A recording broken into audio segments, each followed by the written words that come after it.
اب 5واں گروپ شروع ہو رہا ہے، اس میں 13 ہیں مکی صورتیں اور پھر 3 آئیں گی مدنی صورتیں. لیکن یہ جان لیجئے کہ اب جو مدنی صورتیں آئیں گی وہ چھوٹی چھوٹی ہیں، زیادہ سے زیادہ 4 رکوع، اکثر و بیشتر 2 رکوع. یہ جو بڑی مدنیات جو ہیں وہ ختم ہو چکی ہیں. سورہ بقرہ، سورہ آل عمران، سورہ انفال. ترتیب کیا ہے؟ پہلے سورہ بقرہ ہے، پھر سورہ انفال ہے، پھر سورہ آل عمران ہے، پھر سورہ نساء ہے، پھر سورہ احزاب ہے، پھر سورہ نور ہے، پھر سورہ مائدہ ہے. یہ ہے طویل، جو سائزیبل اور طویل مدنیات ہیں. باقی چھوٹی جو ہے وہ ان کے بین ان کے درمیان آتی رہی ہیں. جیسے سورہ صف جو ہے وہ بھی سورہ احزاب کے ساتھ ہی متصل نازل ہوئی ہے. سورہ محمد ہے وہ بھی سورہ بقرہ کے ساتھ متصل نازل ہوئی ہے، وہ بھی غزوہ بدر سے پہلے نازل ہوئی ہے. تو چھوٹی صورتوں کا معاملہ جو ہے وہ علیحدہ ہو جائے گا. لیکن یہ کہ عام بڑی صورتوں کی ترتیب یہ ہے: البقرہ اور پھر انفال، پھر آل عمران، پھر نساء، پھر یہ جو ہم نے ابھی ختم کی احزاب، اور پھر نور، اور پھر مائدہ. سورۃ السبا. بسم اللہ الرحمن الرحیم. اب نوٹ کر لیجئے یہ آخری مرتبہ 2 صورتیں قرآن میں آ رہی ہیں جو الحمدللہ سے شروع ہو رہی ہیں، تقریباً 7 8 پاروں کے فصل سے. سورہ فاتحہ الحمد سے شروع ہوئی، الحمدللہ رب العالمین الرحمن الرحیم. پھر سورہ انعام آئی تھی، وہ بھی الحمدللہ الذی خلق السماوات والارض وجعل الظلمات والنور. اس کے بعد پھر 15ویں پارے میں آئی سورہ کہف، الحمدللہ الذی انزل علی عبدہ الکتاب ولم یجعل له عوجا. اور اب پھر یہ 7 پاروں کے بعد 22ویں پارے میں سورہ سبا بھی ہے، اس سے آگے سورہ فاطر بھی ہے، یہ جوڑے کی شکل میں ہے اور یہ دونوں الحمدللہ سے شروع ہو رہی ہیں. الحمدللہ الذی لہ ما فی السماوات و ما فی الارض. کل تعریف، کل حمد، کل شکر اللہ کے لیے ہے جس کی ملکیت ہے ہر وہ شے، وہ سب کچھ جو آسمانوں میں ہے اور وہ سب کچھ جو زمین میں ہے. وَلَهُ الْحَمْدُ فِي الْآخِرَةِ. اور آخرت میں بھی اسی کے لیے حمد ہوگی. وَهُوَ الْحَكِيمُ الْخَبِيرُ. اور یقیناً وہ سب کچھ جاننے والا ہے، باخبر ہے اور کمال حکمت والا. اور آخرت میں جو میدان حشر میں حضور نے فرمایا لواء الحمد بیدی، میرے ہاتھ میں حمد کا جھنڈا ہوگا. حضور کھڑے ہوں گے میدان حشر میں لواء الحمد، اب حمد کا جھنڈا لے کر. اور اس حمد کا خاص تعلق ہے اس آخری امت کے ساتھ. حضور کا نام بھی اسی سے ہے، محمد، احمد، حامد، یہ نام ہے حضور کے صلی اللہ علیہ وسلم. اور حمد جو ہے حمادون، یہ امت جو ہے حمادون ہے، یہ بہت حمد کرنے والے ہیں. اور قیامت کے دن میدان حشر کے اندر حمد کا جھنڈا حضور کے ہاتھ میں ہوگا دست مبارک میں. اور حضور فرماتے اس روز جو میں اللہ کی حمد کروں گا وہ آج نہیں کر سکتا. یعلم ما یلج فی الارض وما یخرج منها. وہ جانتا ہے جو کچھ زمین میں گھستا ہے، داخل ہوتا ہے، اور جو کچھ کہ اس سے نکلتا ہے. وما ينزل من السماء وما يعرج فيها. اور جو کچھ کے اترتا ہے آسمان سے نازل ہوتا ہے اور جو کچھ کے چڑھتا ہے اس میں. وهو الرحیم الغفور. اور وہ غفور ہے اور رحیم ہے. وقال الذين كفروا لا تأتينا الساعة. اور یہ کہتے ہیں کافر کہ کبھی یہ قیامت نہیں آئے گی، یا ساعہ جو ہے کبھی نہیں آئے گی. ساعہ اور قیامت کا فرق میں بیان کر چکا ہوں. اور اس میں گویا کہ ابھی تک جو ماضی قریب پر خیال رہا ہے سائنسدانوں کا کہ کائنات ابدی ہے، ہمیشہ رہے گی، اس کے ختم ہونے کا سوال ہی نہیں. اب یہ ہے کہ سائنس جو ہے فزکس کے میدان میں یہ بات مسلم ہو چکی ہے کہ یہ ابدی نہیں ہے، بلکہ اس سے ختم ہونا، کتنا عرصہ میں ختم ہونا یہ ہم نہیں کہہ سکتے. لیکن یہ کہ مختلف اعتبارات سے یہ طے اب ہو چکا ہے کہ یہ ہمیشہ رہنے والی نہیں ہے، اس کو ایک دن ختم ہونا ہے. اور جس طرح کی یہ پھیلی ہے، جس طریقے سے پھل جھڑی ہوتی ہے ایک، اسی طریقے سے یہ پھیلی ہے اور اسی طریقے سے یہ واپس لوٹ جائے گی. بقل بلا وربی، کہہ دیجئے کیوں نہیں، یقیناً مجھے میرے رب کی قسم ہے، لتاتینکم، وہ تم پر آ کر رہے گی، دھمک کر رہے گی، دھمکے گی تم پر. عالم الغیب، مجھے اپنے اس رب کی قسم ہے کہ جو تمام چھپی ہوئی چیزوں کا جاننے والا ہے. لا یعزب عنہ مثقال ذرۃ فی السماوات ولا فی الارض. اس سے غائب نہیں ہو سکتا کوئی ذرہ بھی، نہ آسمانوں میں اور نہ زمین میں. ولا اصغر من ذلک ولا اکبر. اور نہ کوئی شے جو اس سے چھوٹی ہو اور نہ وہ کہ اس سے بڑی ہو، الا فی کتاب مبین، مگر یہ کہ وہ کتاب مبین میں، روشن کتاب میں موجود ہے. لیجزی الذین آمنوا، یہ قیامت جو آئے گی کیوں آئے گی؟ لیجزی الذین آمنوا وعملوا الصالحات، تاکہ بدلہ دے، جزا دے اللہ تعالیٰ اپنے اہل ایمان بندوں کو جنہوں نے نیک کام کیے. اگر نہیں آتی قیامت تو یہ تو بڑی ناانصافی ہو جائے گی. جنہوں نے اللہ کے لیے اپنی لذات کو چھوڑا، دنیاوی لذائذ کو چھوڑا، اپنے عیش کو چھوڑا، انہوں نے جان جوکھوں میں ڈالی، انہوں نے جہاد کیا، انہوں نے قتال کیا، انہوں نے اپنے کیریئرز برباد کیے، اپنے مستقبل خراب کر لیے دنیاوی اعتبار سے، ہم ان کو کوئی بدلہ نہ ملے، کہیں ان کا اعزاز و اکرام نہ ہو، کہیں ان کو جو ہے خلعتیں نہ ملے، تو یہ تو بڑا ظلم ہو جائے گا۔ لیجزی الذین آمنوا وعملوا الصالحات اولئک لهم مغفرۃ ورزق کریم، یقیناً ان کے لیے مغفرت بھی ہے اور بہت ہی باعزت روزی بھی ہے۔ والذین سعوا فی آیاتنا معاجزین، اور وہ لوگ کہ جو ہماری آیات کو جھٹلانے میں کوشاں ہیں، ہرانے میں، شکست دینے کے اندر، اولئک لهم عذاب من رجز علیم، ان کے لیے تو پھر عذاب ہوگا بہت دردناک۔ وَيَرَى الَّذِينَ أُوتُوا الْعِلْمَ الَّذِي أُنزِلَ إِلَيْكَ مِن رَّبِّكَ هُوَ الْحَقُّ، تاکہ دیکھ لے وہ لوگ کہ جن کو علم دیا گیا ہے کہ یہ جو چیز نازل کی گئی ہے محمد آپ کی طرف، یہ حق ہے آپ کے رب کی طرف سے۔ وَيَهْدِي إِلَىٰ صِرَاطِ الْعَزِيزِ الْحَمِيدِ، اور تاکہ اور یہ ہدایت دیتی ہے عزیز اور حمید ہستی یعنی اللہ تعالیٰ کے راستے کی طرف۔ وَقَالَ الَّذِينَ كَفَرُوا، اور جو کافر کہتے ہیں هَلْ نَدُلُّكُمْ عَلَىٰ رَجُلٍ، کیا ذرا ہم بتائیں آپ کو ایک شخص ایسا بھی ہمارے ہاں پیدا ہو گیا ہے، یہ اس طریقے سے استہزائی انداز میں کہتے تھے، هَلْ نَدُلُّكُمْ عَلَىٰ رَجُلٍ، ایک ایسے شخص کی طرف رہنمائی کرے تمہاری، يُنَبِّئُكُمْ، جو تمہیں یہ خبر دے رہا ہے، اذا مزقتم كل ممزق، جبکہ تم بالکل ریزہ ریزہ ہو جاؤ گے، مرنے کے بعد مٹی ہو کر مٹی میں مل جاؤ گے، انکم لفی خلق جدید، پھر تمہیں ایک مرتبہ اور بنا دیا جائے گا، پیدا کر دیا جائے گا۔ افترا علی اللہ کذبا، اس آیت کو نوٹ کر لیجیے، اس لیے کہ سورت کے آخر میں پھر اس کا حوالہ آئے گا کہ وہ شش و پنج میں تھے۔ معاملہ کیا ہے؟ کیا یہ محمد نے جھوٹ گھڑ لیا ہے؟ اب اس کے بھی شواہد نہیں ملتے تھے ان کے سامنے کہ ان کی سیرت و کردار، آخر 40 برس جو ہمارے مابین انہوں نے گزارے ہیں، الصادق الامین، ہم نے خود خطاب دیا ان کو، تو افترا علی اللہ کذبا، کیا انہوں نے اب اتنی بڑی جسارت کی ہے کہ کوئی چیز گھڑ کر جھوٹ موٹ اللہ کی طرف جو ہے وہ منسوب کر دی ہے؟ ام بہی جنہ، یا یہ کہ ان پر کوئی جنون ہو گیا ہے، وہ یہ دماغی توازن کھو بیٹھے ہیں، یا کوئی آسیب کا سایہ آ گیا، یعنی ظاہر بات ہے کہ آسیب کا سایہ ہو گیا ہے، اور کوئی اگر ان کو جنون کا عارضہ ہو گیا تو پھر تو یہ پھر ملامت نہیں ہے، پھر تو آدمی کہہ دیتا ہے جو بھی چاہے کہہ دے، اس نے جان بوجھ کر تو جھوٹ نہیں بولا، دیوانہ آدمی جو ہے وہ جان بوجھ کر جھوٹ نہیں بول رہا ہوتا، جو منہ میں آیا کہہ رہا ہے، تو ہو سکتا ہے تو یہ ان کے درمیان گویا کہ ایک انہیں اس میں ابھی شش و پنج ہے۔ یہ جیسا کہ میں نے آپ چرچ کیا نا، یہ صورتیں وہ ہیں کہ جو درمیانی 4 سالوں کی ہے، آخر میں آ کر جو بھی وہ پوری طرح پولرائزیشن ہو گئی تھی وہ تو ہم پڑھ چکے ہیں، 14 جمع 2 16 صورتیں تقریباً، ان میں سے ایک نکال دیجیے سورہ ہجر، تو 15 صورتیں وہ ہیں کہ جو آخری 4 سال جو ہیں آپ کے قیام مکہ کے اس دور کے ہیں، اور یہ جو 2 گروپ ہیں درمیانی مکی صورتوں کے، یہ ہیں درمیانی 4 سال، ان میں سے بھی سورہ شعراء کو نکال دیجئے کہ وہ ابتدائی دور کی صورت ہے، باقی یہ تقریباً سب کی سب وہ صورتیں۔ تو ابھی اب ان کے اندر بھی خود بھی ایسے لوگ تھے کہ جو شش و پنج میں تھے کہ ہوا کیا، ماجرا کیا ہے، کیا واقعی محمد نے اتنے سچے صادق الامین انسان نے جھوٹ گھڑ لیا؟ یہ بات بھی کوئی سمجھ میں نہیں آتی، اور کیا ان کو اوپر کوئی دیوانہ پن طاری ہو گیا ہے، کوئی جنون کا عارضہ ہو گیا، یہ اس کے بھی شواہد نظر نہیں آ رہے۔ بل الذین لا یؤمنون بالآخرۃ فی العذاب، بلکہ یہ وہ لوگ کہ جو آخرت پر یقین نہیں رکھتے وہ عذاب میں آئے ہوئے ہیں، ان کی جان اس ضیق میں پھنس گئی ہے، والضلال ہے، اور وہ اس میں یعنی گمراہی کے اندر پڑ گئے ہیں بڑی دور کی، اور ان کی سمجھ میں جو بات آ نہیں رہی ہے، اگر آخرت کا انہیں یقین ہوتا تو یہ بات ان کو سمجھ میں آ جاتی۔ افلم یروا الی ما بین ایدیہم وما خلفہم، تو کیا انہوں نے دیکھا نہیں جو کچھ ان کے سامنے ہے اور جو کچھ ان کے پیچھے ہے، من السماء والارض، آسمانوں اور زمین میں سے۔ سامنے کیا ہے؟ آپ کائنات کو دیکھتے ہیں، یہ سب آپ کے سامنے ہے، پیچھے کیا ہے؟ تاریخی شواہد جو ہیں وہ آپ کے پیچھے، تو یہ جو ایام اللہ کے ذریعے سے تذکیر ہوتی ہے یہ ہے پیچھے، اور جو آلاء اللہ سے جو تذکیر ہوتی ہے یہ ہے سامنے کی شے۔ تو انہوں نے کیا دیکھا نہیں؟ ان نشاء نخسف بہم الارض، اگر ہم چاہیں تو ان کو زمین میں دھسا دیں، اور نسقط علیہم کسفا من السماء، اور اگر ہم چاہیں تو ان پر آسمان کا کوئی ٹکڑا گرا دیں۔ ان فی ذلک لآیۃ لکل عبد منیب، یقیناً اس میں نشانی ہے ہر اس شخص کے لیے، ہر اس بندے کے لیے جو اللہ کی طرف رجوع کرے۔ وَلَقَدْ آتَيْنَا دَاوُودَ مِنَّا فَضْلًا، اور ہم نے داؤد کو، حضرت داؤد حضرت سلیمان دونوں کا ذکر آیا تھا اس سے پہلے سورہ نمل میں، لیکن وہاں حضرت داؤد کا ذکر بہت ہی مختصر پہلی آیت میں تھا، باقی سارا معاملہ پھر حضرت سلیمان کا تھا،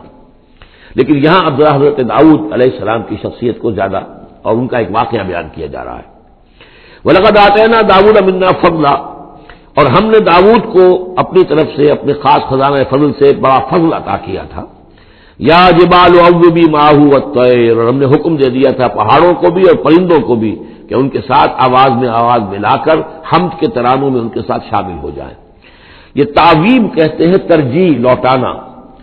جیسے کہ کسی وقت کوئی گانا ہو رہا ہے تو گانے میں کوئی ایک بول ہوتا ہے جو بار بار آتا ہے،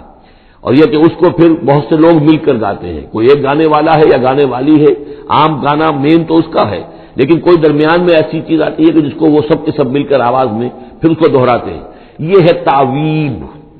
تو اللہ تعالیٰ نے حکم دے دیا تھا یا جبال ہو اے پہاڑ، اور اوبی معاہو، اس کے ساتھ تم اپنی آواز ملاؤ اور اس کے ساتھ اس ترانہ حمد میں شریک ہو جاؤ، والطیر، اور اے پرندو تم بھی، وَعَلَنَّا لَهُ الْحَدِيدَ، اور ہم نے اس کے لیے نرم کر دیا لوہے کو، ان اعمل سابغات، کہ اے داؤد ہم نے تمہیں یہ کام سکھا دیا ہے، لوہا تمہارے لیے آسان کر دیا، نرم کر دیا ہے، اب اس سے بناؤ زرہیں کشادہ، وقدر فی السرد، اور جو زرہ بنانے میں اب جوڑ بنانے پڑتے ہیں تو اس کے لیے یہ ہے کہ اس میں جوڑ کڑیاں ملاؤ بڑی حساب کے ساتھ، وقدر فی السرد وعملوا صالحا، اور نیک عمل کیا کرو، انی بما تعملون بصیر، یقیناً ہم جو کچھ تم کر رہے ہو اسے دیکھ رہے ہیں، وَلِسُلَيْمَانَ الرِّيحُ غُدُوُّهَا شَهْرٌ وَرَوَاحُهَا شَهْرٌ، اور ہم نے وَلِسُلَيْمَانَ الرِّيحَ، اور ہم نے حکم دے دیا تھا ہوا کو اور مسخر کر دیا تھا سلیمان کے لیے کہ صبح کو وہ چلتی تھی تو 1 مہینے کی مسافت تک حضرت سلیمان کو لے جاتی تھی، یعنی عام حالات میں جو ان کا اس زمانے کے جو بھی ٹرانسپورٹ کے اور جو بھی مینز آف کمیونیکیشن تھے تو 1 مہینے میں جو مسافت طے ہو سکتی تھی وہ تیز ہوا جو حضرت سلیمان کے حکم سے چلتی تھی تو صرف ایک صبح میں وہ اتنی دور تک سفر کرا دیتی تھی، وہ رواحُہا شہر، اور اسی طریقے سے شام کی منزل بھی 1 مہینے کی مسافت، وَأَصَلْنَا لَهُ عَيْنَ الْقِطْرِ، اور ہم نے اس کے لیے جاری کر دیا تھا ایک چشمہ پگھلے ہوئے تانبے کا، وَمِنَ الْجِنِّ، اور جنات میں سے ہم نے ان کے تابع کر دیے تھے، مسخر کر دیے تھے، مَن يَعْمَلُ بَيْنَ يَدَيْهِ، جو ان کے سامنے مشقت کرتے تھے، مزدوری کرتے تھے، ان سے کام لیتے تھے حضرت سلیمان بِإِذْنِ رَبِّهِ، اپنے رب کے اذن سے، وَمَن يَزِغْ مِنْهُمْ عَنْ أَمْرِنَا، اور جو کوئی بھی ان میں سے ہمارے حکم سے کوئی سرتابی کرتا تھا، ٹیڑھا ہوتا تھا، نُذِقْهُ مِنْ عَذَابِ السَّعِيرِ، ہم اس کو عذاب دکھاتے تھے بہت جلا دینے والا عذاب، یعملون لہ، اور یہ شیاطین یہ جن جو کیا کرتے تھے ان کے لیے، یعملون لہ ما یشاء، ہر عمل کرتے تھے اور کوئی چیزیں بناتے تھے جو وہ چاہتے تھے، من محاریب، بڑی بڑی عمارتیں بناتے تھے، بتماثیل، بڑے بڑے مجسمے بناتے تھے۔ اب یہ تماثیل کا بنانا جو ہے شریعت محمدی میں حرام ہو چکا ہے، لیکن یہ کہ معلوم ہوتا ہے کہ اس وقت تک اس کے اندر حرمت نہیں تھی۔ بجفان، جفان کا جواب، اتنے بڑے بڑے کڑھائے ہوتے تھے لگن کہ جیسے کہ وہ تالاب ہیں، اور قدور الراسیات، اور اتنی بڑی دیگیں ہوتی تھی جو ہل نہیں سکتی کہیں، بس وہ مستقل طور پر چولہوں کے اوپر رکھ دی گئی تھی۔ اس قسم کی دیگ سنا ہے کہ اجمیر شریف میں ہے، وہاں جو شیخ معین الدین اجمیری رحمۃ اللہ علیہ کا جو مزار ہے تو وہاں وہ دیگیں ہیں بہت بڑی بڑی، جن کے اندر جو ہے وہ تو پھر انسان اس کے اندر داخل ہو کر پھر وہاں سے بھر بھر کے وہ لوگوں کو دیتے ہیں، اس لیے کہ وہاں جو ہجوم ہوتا ہے تو اس کے لیے اتنا بندوبست وہاں کیا گیا ہے۔ تو ایک نشانی اگر کسی کو دیکھنی ہو تو وہاں جا کر دیکھ لیں، لیکن حضرت سلیمان کے لیے یہ جنات کے ذریعے سے اللہ تعالیٰ نے یہ سارا کام فراہم کر دیا تھا۔ اعملوا آل داؤد شکرا، اے داؤد کے گھر والوں، کیونکہ حضرت داؤد کے بیٹے حضرت سلیمان، تو ان سے کہا جا رہا ہے عمل کرو اور احسان مان کر ہماری نعمتوں کا حق ادا کرتے ہوئے، وقلیل من عبادی شکور، اور واقعہ یہ ہے کہ میرے بندوں میں سے شکر کرنے والے کم ہی ہیں۔ فلما قضینا علیہ الموت، جب ہم نے ان پر موت طاری کر دی، ما دلہم علی موتہ، تو ان جنات کو اس کی موت کی خبر نہ ہو سکی، نہیں مطلع کیا اس کی موت پر جنات کو، الا دابۃ الارض، مگر یہ جو گھن ہے دیمک، اس نے زمین کا کیڑا، تاکل من ساعتہ، کہ وہ کھا گیا اس کو، وہ جو عصا تھا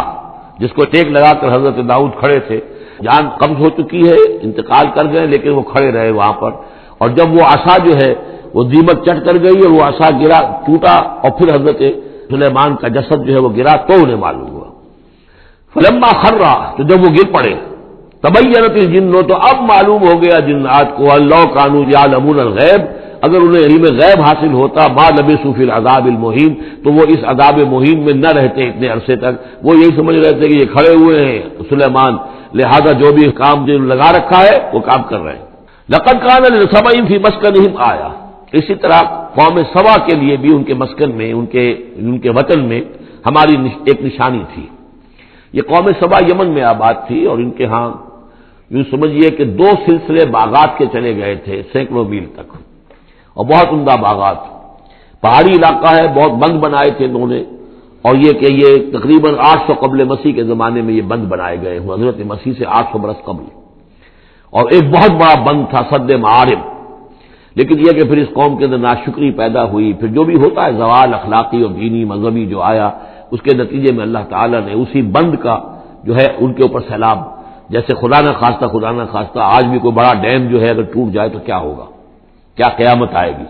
کس تیزی کے ساتھ پانی آئے گا اور کتنی اونچی پانی کی دیوار جو ہے وہ آئے گی، اس طرح کا عذاب آیا اور بہت ہلاک کر دیے گئے۔ اور یہ کہ پھر اس کے بعد جو ہے وہ باغات نہ رہے، بلکہ وہاں پر صرف جیسے جنگلوں میں ہوتا ہے کچھ یہ پیلو اور وغیرہ چیزیں جو ہوتی ہیں، ڈیلے، یہ جھاڑیوں میں لگ جاتی ہیں کچھ چیزیں، اور میکسیمم یہ کہ کچھ بیگ باقی رہ گئے، باقی ساری نعمتیں اللہ نے ان سے سلب کر لی، کیونکہ انہوں نے شکر نہیں کیا، انہوں نے ناشکری کی۔ حال ہی میں میرا ذہن اس آیہ مبارکہ کی طرف منتقل ہوا ہے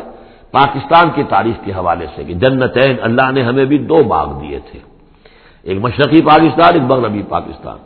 لیکن جو صورتحال ہوئی ہے اور کتنی خوشحالی تھی ابتدا میں دونوں جگہ، اور اب کیا حال ہے دونوں جگہ، تو اس کے اندازہ کر لیجئے ایک ہلکے درجے میں وہی ہے کہ فیہ ذکرکم، ہمارا ذکر جو ہے وہ کہیں نہ کہیں موجود ہے، بشرطے کہ ہم قرآن کو پڑھتے ہوئے اس کے بین السطور بھی پڑھنے کی کوشش کریں۔ لقد کان لسبع فی مسکنہم آیہ، قوم سبا کے لیے ان کے مسکن میں، ان کے ملک میں ایک آیت، ایک نشانی تھی ہماری، جنتان عن یمین و شمال، 2 باغات کے سلسلے تھے داہنے اور بائیں طرف، کلوا من رزق ربکم، کھاؤ اپنے رب کے رزق میں سے، واشکروا لہ، اور اس کا شکر ادا کرو، بلدۃ طیبۃ، تمہاری یہ بستیاں بہت پاکیزہ ہیں، ورب الغفور، اور تمہارا رب جو ہے بہت ہی بخشنے والا ہے۔ فاعرضوا، انہوں نے اعراض کیا، فارسلنا علیہم سیل العرم، پھر ہم نے ان کے اوپر بہت زور کا سیلاب چھوڑ دیا، وبدلناہم، اور ہم نے پھر بدل دیے بجنتیہم، ان کے ان 2 باغات جن میں ہر طرح کے انواع و اقسام کے پھل تھے، ان کی جگہ پر جنتین، 2 ایسے باغ، ذوات اوکل خمط، کہ کچھ کسیلے قسم کے اس میں کچھ پھل ڈیلے وغیرہ جو ہو جاتے ہیں جھاڑیوں کے اندر، وہ اصل اور جھاؤ، وشیء من سدر قلیل، تھوڑا سا بس اگر کچھ رہ گیا تھا وہاں پر تو وہ تھی اگر کوئی اچھی چیز تو وہ کچھ بیر تھوڑے سے، ذالک جزیناہم، یہ ہم نے ان کو بدلہ دیا بما کفروا، ان کے کفران نعمت کی وجہ سے، وہل نجازی الا الکفور، اور ایسا برا بدلہ ہم دیتے ہیں صرف انہی کو کہ جو ناشکرے ہوں، وجعلنا بینہم وبین القری التی بارکنا فیہا۔ اصل میں یہ ایسٹ ویسٹ ٹریڈ کا جو میں نے آپ کو بتایا معاملہ کہ یہ قریش کی اجارہ داری رہی ہے اس کے اوپر، اس سے پہلے اس قوم سبا کے پاس تھا یہی معاملہ۔ قوم سبا جو یمن میں یہ آباد تھے اور ان کا یہ سرسب شاداب علاقہ بھی تھا، بہت خوشبویات یہاں پیدا ہوتی تھی اور ہر طرح کی بڑی آسودگی تھی، بہت پرانے زمانے کے جو کچھ سیاح ہیں انہوں نے حالات بھی لکھے ہیں، تو اس حوالے سے، لیکن یہ جو مشرق و مغرب کی ٹریڈ پوری ان کے پاس تھی، یعنی ہند چینی، ہندوستان چین، یہ سارا مشرق سے سارا سامان جو آتا تھا تجارتی وہ یمن کے ساحل پر آ گیا، ادھر یورپ سے سارا سامان جو آیا مرچنڈائز وہ آ گیا فلسطین کے ساحل پر، میڈیٹرینین کو کراس کیا فلسطین کے ساحل پر آ گیا۔ اب ان 2 پوائنٹس کے درمیان جو ہے ان کے قافلے جاتے تھے، اور اللہ تعالیٰ نے ایسا کیا تھا کہ ایک طرف تو کئی 100 میل تک تو ان کے باغات ہی چلے گئے تھے، پھر یہ کہ آگے بھی یہ ہے کہ تھوڑے تھوڑے وقفے کے بعد ایسی بستیاں آباد کر دی تھی اللہ نے اس راستے پر کہ جو راستے ہی پر تھیں، تو گویا کہ راستہ پرامن بھی ہو گیا، پرسکون بھی ہو گیا، ضرورت کی چیزیں بھی ملنے لگی، لیکن یہ کہ جب ان کے اندر گراوٹ آئی تو انہوں نے اس کی ناشکری کی، اللہ یہ کیا فائدہ، یہ سب ہے، اس میں تو کوئی خاص ہمارے لیے ایڈونچر تو ہے ہی نہیں، کوئی دور کا سفر ہو اس میں خطرے بھی ہوں، اس میں کوئی اندیشے بھی ہو، تب لطف آئے سفر کرنے کا، تو اللہ تعالیٰ نے پھر یہ جو ان کی ساری سہولتیں جو دے رکھی تھی وہ ان سے جسرت کر لی۔ وجعلنا بینہم وبین القری التی بارکنا فیہا، اور ہم نے ان کے مابین اور ان بستیوں کے مابین جن میں ہم نے برکت دی ہے، اب یہ وہ فلسطین کا علاقہ ہے، الذی بارکنا حولہ، قرآن ظاہرتاً، ہم نے بہت سی بستیاں ایسی بنا دی تھی اس پورے علاقے کے اندر کہ جو ان کے شاہراہ جو تھی تجارتی اس کے عین کناروں پر تھی، ظاہر تھی ان پر، وقدرنا فیہا السیر، اور ہم نے اس میں اندازہ مقرر کر دیا تھا چلنے کا، سفر کرنے کا، گویا کہ ہر 30 میل بعد یا 50 میل کے بعد کوئی نہ کوئی ایسی آبادی ہے تاکہ انہیں وہاں پر سہولت ملے۔ سیروا فیہا لیالی وایاما آمنین، اور ہم نے کہہ دیا تھا کہ اب کرو سیر اس میں، کیا کرو سفر اس میں آرام سے امن کے ساتھ، راتوں کو بھی اور دن کو بھی۔ فقالوا ربنا باعد بین اسفارنا،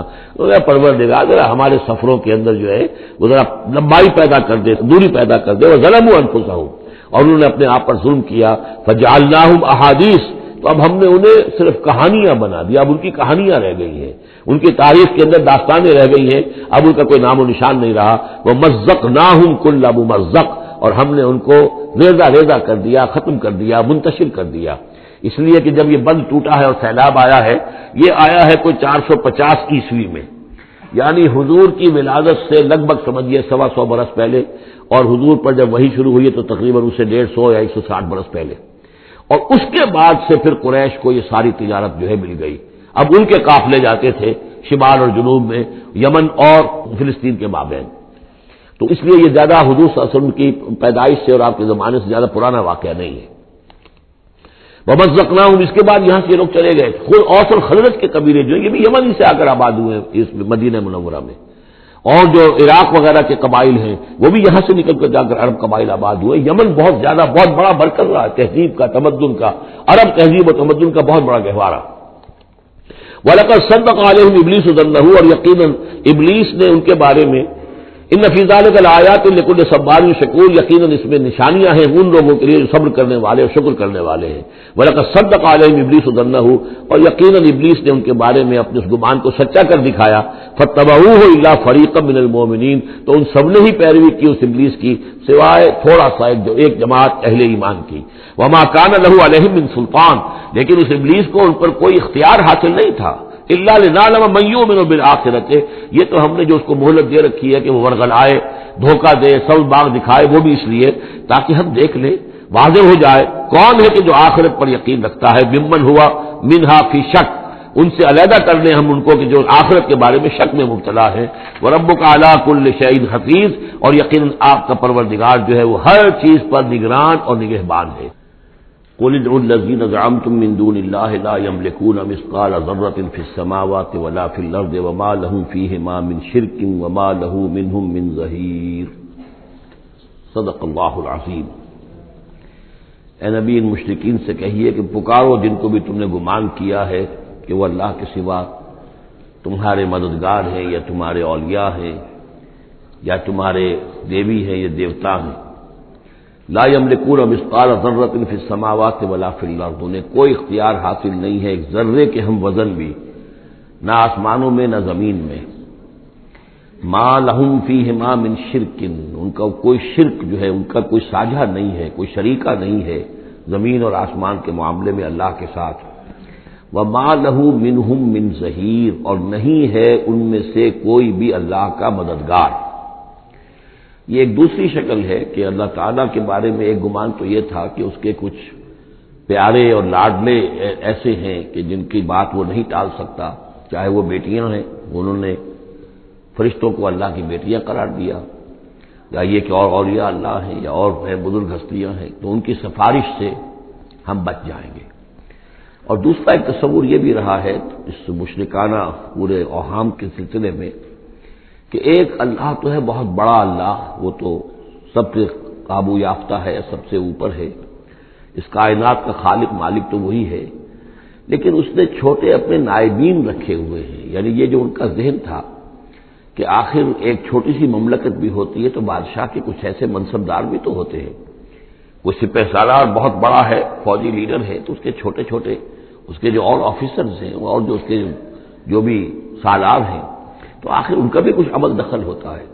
تو اللہ نے اپنی اس عظیم کائنات میں کچھ اختیارات تقسیم کیے ہوئے ہیں اپنے نائبین کو، جو اس پوری کائنات کا انتظام چلانے میں اس کے مددگار ہیں۔ یہ تصور جو ہے نائبین سلطنت کا، یہ بھی ان کے ہاں موجود تھا، اور یہ زیادہ تر ہندوستان کی جو مائتھولوجی ہے اس میں یہی ہے، دیوی دیوتا۔ اصل میں اس تصور میں اور ایمان بالملائکہ میں بڑا باریک سا فرق ہے، لیکن یہ باریک سا فرق جو ہے مردی اور نامردی، قدم فاصلہ دارت زمین و آسمان کا فرق واقع ہو جاتا ہے۔ ہم بھی مانتے ہیں کہ فرشتے ہیں، یہ کارندے ہیں اس کائنات کے، یہ اللہ کی اس کائناتی حکومت کے سول سروس ہے، ان میں سے کسی کے پاس اختیار کوئی نہیں ہے، وہی کرتے ہیں جس کا حکم ملتا ہے، لہذا ان میں سے کسی کو پکارا نہیں جائے گا، ان سے دعا نہیں کی جائے گی، ان سے استدعا نہیں کی جائے گی، استغاثہ نہیں کیا جائے گا، استمداد نہیں کی جائے گی، کچھ نہیں، پکارو اللہ کو۔ اللہ آپ کی تکلیف کو رفع کرنے کے لیے کسی کو بھیج دے، فرشتے کو بھیج دے، بغیر کسی فرشتے کو بھیجے وہ قادر ہے کہ وہ آپ کی تکلیف رفع کر دے۔ ان لوگوں نے یہ سمجھا کہ ان کو جب اللہ نے بنا رکھا، یہ ملائکہ کا ایمان جو ہے بگڑ کر یہ شکل اختیار کر گیا کہ جب اللہ نے ان کے ذمے بڑے بڑے کام لگا رکھے ہیں تو یقیناً کچھ اختیارات بھی دیے ہیں، اور پھر ان کا ساجھا ہے، انتظام کے اندر وہ شریک ہے، اس کی نفی ہو رہی ہے۔ وما لہم فیہما من شرک وما لہ منہم من ظہیر، ان میں سے کوئی بھی ایسا نہیں ہے کہ جو اس کا مددگار ہو۔ ولا تنفع الشفاعۃ عندہ، اور اس کے ہاں شفاعت جو ہے مفید نہیں ہوگی الا لمن اذن لہ، مگر اسی کے حق میں جس کے لیے کہ اجازت دی گئی ہو۔ حتی اذا فزع عن قلوبہم، جب اللہ تعالیٰ فرشتوں کو کوئی حکم بھیجتا ہے تو اس اللہ تعالیٰ کی عظمت کی وجہ سے اور جلالت کی وجہ سے ان کے اوپر بھی ایک طرح کی دہشت طاری ہو جاتی ہے۔ پھر جب وہ دہشت ان کے دلوں سے ہٹتی ہے، قالوا ماذا قال ربکم، تو ایک دوسرے سے پوچھتے ہیں آپ کے رب نے کیا فرمایا، کیا حکم ہے، کیا نئی بات آئی ہے۔ قالوا الحق، وہ کہتے ہیں جو کچھ فرمایا وہ حق ہے، وہو العلی الکبیر، اور وہ بہت بلند و بالا ہے، فرشتوں کا بھی معاملہ یہ ہے اس کے ساتھ، اور الکبیر ہے، بہت بڑا ہے۔ قل من یرزقکم من السماوات والارض، ان سے پوچھئے کہ کون ہے جو تمہیں رزق پہنچاتا ہے آسمانوں سے اور زمین سے۔ قل اللہ، کہیے کہ اللہ۔ وَإِنَّا أَوْ إِيَّاكُمْ لَعَلَىٰ هُدًى أَوْ فِي ضَلَالٍ مُّبِينٍ، اور یا ہم اور یا آپ لوگ یا تو ہدایت پر ہیں یا کھلی گمراہی میں ہیں، یعنی یا تو ہم ہدایت پر ہیں تو آپ کھلی گمراہی میں ہیں، اور اگر آپ ہدایت پر ہیں تو پھر ہم کھلی گمراہی میں ہیں، یعنی یہ دونوں چیزیں جو ہے ڈائگنلی اپوزٹ ہیں، بعد المشرقین ہو چکا ہے ہمارے عقیدے میں اور تمہارے عقیدے میں۔ قل لا تسألون عما اجرمنا، ان سے کہہ دیجئے کہ تم سے سوال نہیں کیا جائے گا ہمارے جرائم کے بارے میں، تمہارے خیال میں ہم جرم کر رہے ہیں، ہم نے غلط چیزیں گھڑ لی ہیں، ہم نے تمہارے حقیقی معبودوں کی نفی کر دی ہے، ہم جو کر رہے ہیں کہ ہماری وجہ سے کنبے تقسیم ہو گئے، یہ ہمارے جرائم ہیں۔ لا تسألون عما اجرمنا، جو جرم ہم نے کیے ہوں گے، یعنی جس کو اس کو اپنے لفظ استعمال کر رہے ہیں، حکمت تبلیغ ہے کہ اپنی طرف جرم کی نسبت کہہ رہے ہیں جو کہ ان کا کہنا تھا۔ لا تسألون عما اجرمنا ولا نسأل عما تعملون، اور ہم سے نہیں پوچھا جائے گا اس سے کہ جو آپ کر رہے ہیں، یہاں پر خاص طور پہ جرم کا لفظ نہیں لائے، یہ تاکہ یہ کہ ان کے اندر وہ عصبیت جو ہے بھڑکے نہ، کچھ سوچنے کے لیے اگر کسی شخص میں کوئی آمادگی ہے تو وہ غور کرے۔ قل یجمع بیننا ربنا ثم یفتح بیننا بالحق، کہہ دیجئے کہ ہمیں جمع کرے گا ہمارا رب ایک دن اور پھر فیصلہ کر دے گا ہمارے مابین حق کے ساتھ۔ وہو الفتاح العلیم، اور یقیناً وہی ہے فیصلہ کر دینے والا، اور فیصلہ بھی ہوگا بالبناء علم، جو سب کچھ جاننے والا ہے۔ قل ارونی الذین الحقتم بہ شرکاء کلا، کہیے ان سے ذرا دکھاؤ مجھے کون ہے وہ لوگ کہ جن کو تم نے ملا دیا ہے اللہ کے ساتھ شریک کی حیثیت سے، کوئی نہیں، بل هو اللہ العزیز الحکیم، تو ایک ہی اللہ ہے، خود العزیز ہے، اپنی ذات میں العزیز ہے، اس کی قدرت کسی اور کے بل پر قائم نہیں ہے، کسی اور کے سہارے پر نہیں ہے، کسی اور کی مدد کا وہ محتاج نہیں ہے، بلکہ وہ تو العزیز ہے اپنی ذات میں خود، اور الحکیم ہے کمال حکمت والا۔ وما ارسلناک الا کافۃ للناس بشیرا ونذیرا، اور اے نبی ہم نے نہیں بھیجا ہے آپ کو مگر تمام نوع انسانی کے لیے بشیر و نذیر بنا کر۔ یہ نوٹ کر لیجئے کہ واحد رسول اللہ کے محمد ہے صلی اللہ علیہ وسلم جو تمام نوع انسانی کے لیے بھیجے گئے، اور یہ بھی ساتھ ہی آپ کے ذہن میں رہنا چاہیے کہ اس وقت بھیجے گئے ہیں کہ جب انسانی تمدن نے اتنی ترقی کر لی تھی اور ذرائع رسول رسائل ایسے اب ہو رہے تھے کہ تمام دنیا کو ایک دعوت پر جمع کیا جا سکے اور تمام دنیا تک ایک دعوت پہنچائی جا سکے۔ ظاہر بات ہے اس سے پہلے فزیکلی پاسبل نہیں تھا، لہذا جو بھی نبی اور رسول آپ سے پہلے آئے وہ اپنی اپنی قوموں کی طرف، اپنے اپنے علاقے کی طرف، وَإِلَىٰ ثَمُودَ أَخَاهُمْ صَالِحًا وَإِلَىٰ مَدْيَنَ أَخَاهُمْ شُعَيْبًا وَإِلَىٰ عَادٍ أَخَاهُمْ هُودًا، اس طریقے سے اپنی اپنی قوموں کی طرف آئے۔ وما ارسلناک الا کافۃ للناس بشیرا ونذیرا ولکن اکثر الناس لا یعلمون، لیکن اکثر لوگ جانتے نہیں ہیں۔ ویقولون متی ھذا الوعد ان کنتم صادقین، اور پھر وہ پوچھتے ہیں، یہی سوال کرتے ہیں کب ہوگا یہ وعدہ پورا، عذاب کا یا قیامت کا۔ قل لکم میعاد یوم لا تستاخرون عنہ ساعۃ ولا تستقدمون، کہہ دیجئے تمہارے لیے ایک وعدے کا وقت مقرر ہے، ایک وعدے کا دن طے ہے اللہ کے ہاں، اس سے نہ تو تم آگے جا سکو گے اور نہ پیچھے ہو سکو گے۔ وقال الذین کفروا لن نؤمن بهذا القرآن ولا بالذی بین یدیہ، اور کہا ان کافروں نے کہ ہم ہرگز نہیں ایمان لائیں گے نہ اس قرآن پر نہ اس پر جو اس کے سامنے موجود ہے۔ یہ آیت اس اعتبار سے بہت اہم ہے کہ یہاں پر سورہ قصص میں بھی آیا تھا کہ سحران تظاہرا، یہ دو جادو ہیں، تورات اور قرآن، اور ان دونوں نے آپس میں گٹھ جوڑ کر لیا ہے۔ تورات میں پیشن گوئیاں ہیں حضور کی اور قرآن کی، اور قرآن مجید تصدیق کرتا ہے تورات کی، تو اس طریقے سے ان کا آپس میں گٹھ جوڑ ہے، ہمارے خلاف انہوں نے ایک متحدہ محاذ بنا لیا ہے۔ وہی بات یہاں کہی جا رہی ہے، اور یہ آیت اس اعتبار سے بہت اہم ہے کہ اس میں لفظ تورات کے اوپر بھی لفظ قرآن کا اطلاق ہوتا ہے۔ انہوں نے کہا وقالوا قال الذين كفروا لن نؤمن بهذا القرآن، ہم ہرگز نہیں مانیں گے، نہ ایمان لائیں گے اس قرآن پر، ولا بالذی، یا نہ اس قرآن پر جو بین یدیہ ہے کہ جو اس سے پہلے موجود تھا۔ یہاں میں یہ عرض کر دیتا ہوں، اگرچہ وقت کا مجھے خیال ہے کہ یہ مولانا امیر حسن اصلاحی صاحب ان کا انتقال ہو گیا ہے، اللہ ان کی مغفرت فرمائے، ان سے بہت بڑی خطا ہوئی ہے رجم کے معاملے میں، اور انہوں نے اپنی تفسیر میں یہ رائے ظاہر کی کہ شادی شدہ ہو یا غیر شادی شدہ ہو، زانی یا زانیہ، سزا وہی ہے 100 کوڑے۔ رجم کا معاملہ قرآن مجید میں نہیں ہے، اس میں تو کوئی شک نہیں کہ رجم کے بارے میں قرآن مجید میں صریح آیت نہیں ہے، لیکن یہ کہ یہ حضور نے رجم کیا اور اس کے بعد خلفائے راشدین نے کیا، اور پوری امت کے نزدیک سوائے خوارج کے، شیعہ سنی اور جو بھی سنیوں کے جتنے مکاتب فکر ہیں، اہل تشیع کے جتنے مکاتب فکر ہیں، سب کے سب اس پر متفق ہیں کہ شادی شدہ زانی دانیہ کی سزا رجم ہے۔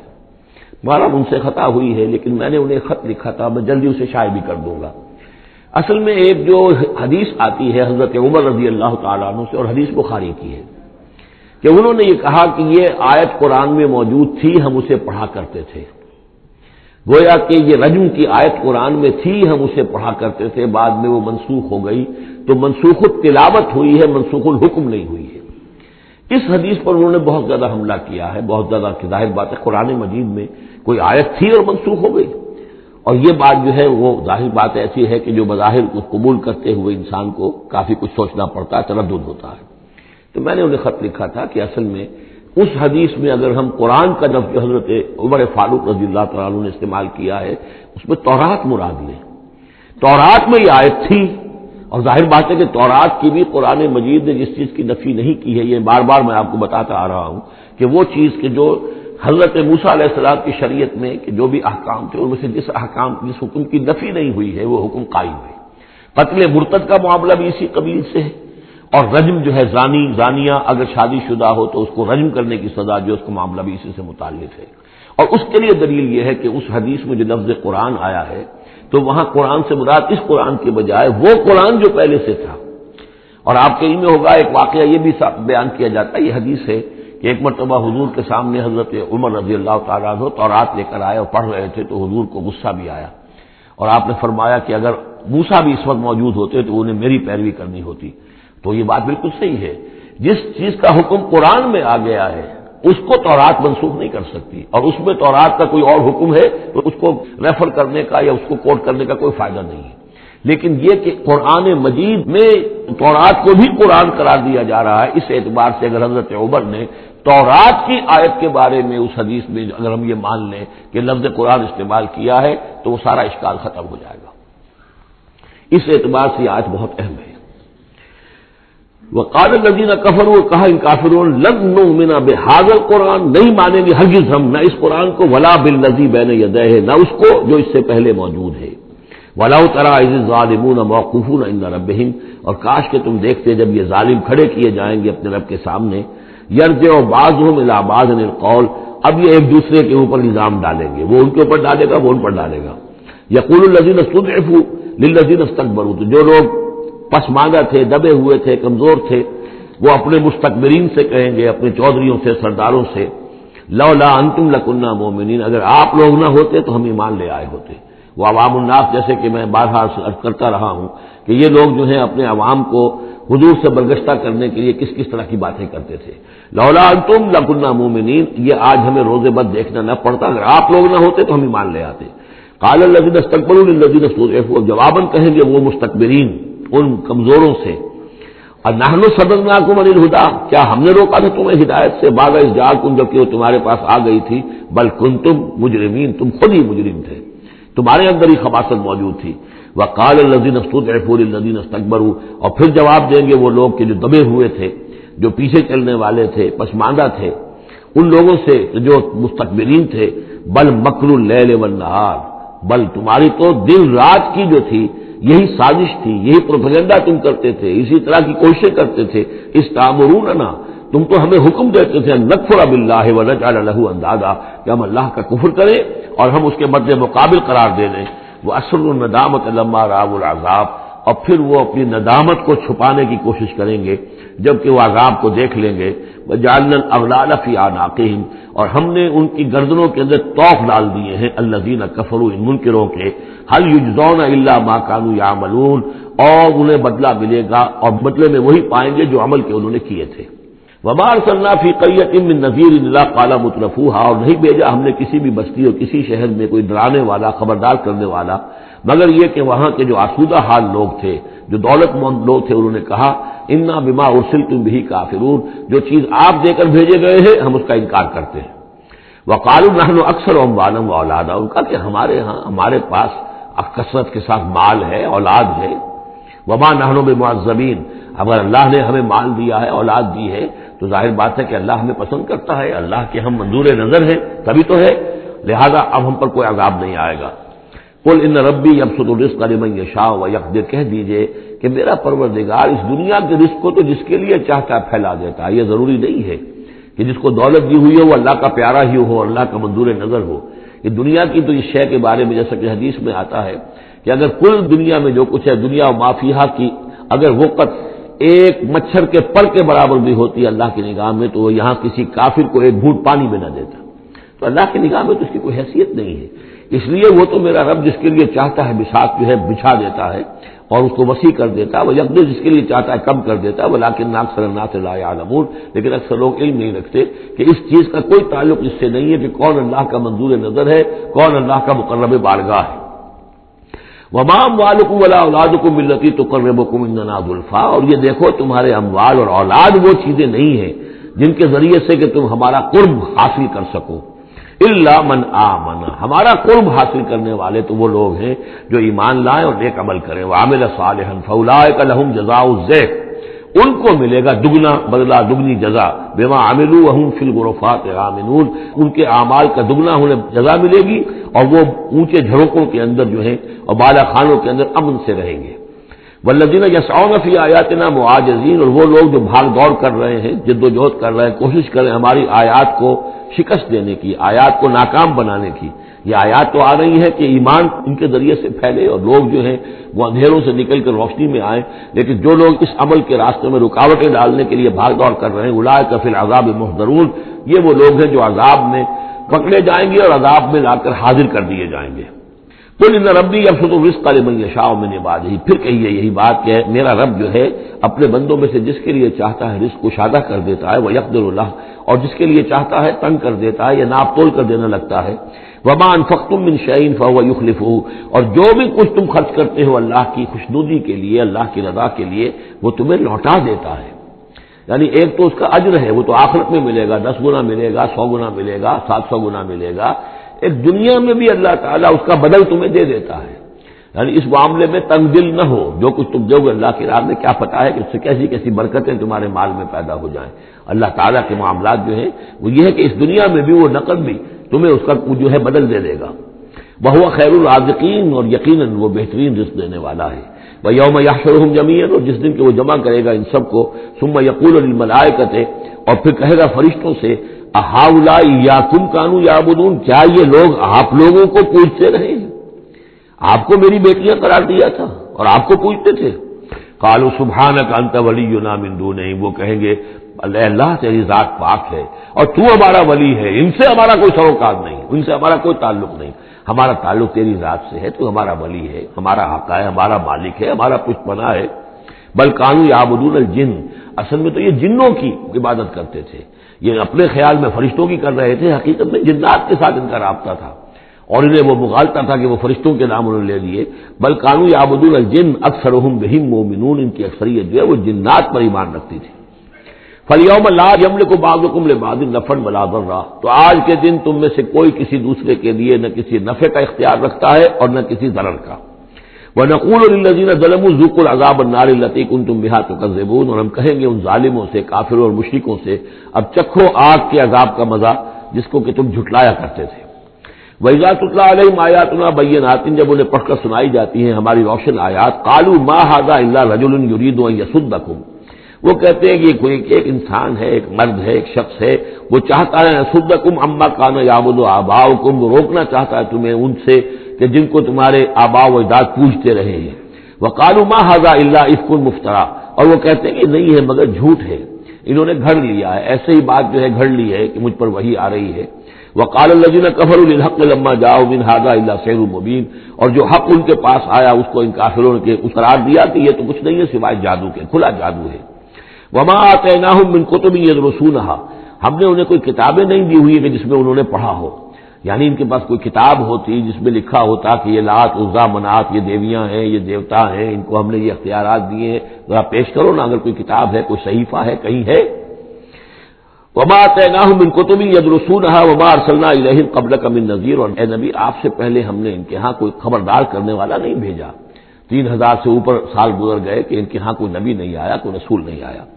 وَكَذَّبَ الَّذِينَ مِن قَبْلِهِمْ، اور جھٹلایا ان لوگوں نے جو ان سے پہلے تھے۔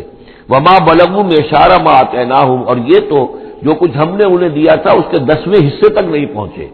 یعنی اس سے پہلے جو قومیں تھی، قوم عاد، اس کو دبدبہ تھا، اس کو جو شان و شوکت تھی، ان قریش کو تو اس کا 10واں حصہ بھی حاصل نہیں ہے۔ فَكَذَّبُوا رُسُلِي، تو انہوں نے میرے رسولوں کو جھٹلایا، فَكَيْفَ كَانَ نَكِيرِ، تو پھر سوچ لو کہ میری پھر پکڑ اور میری سزا جو ہوئی وہ کیسے ہوئی۔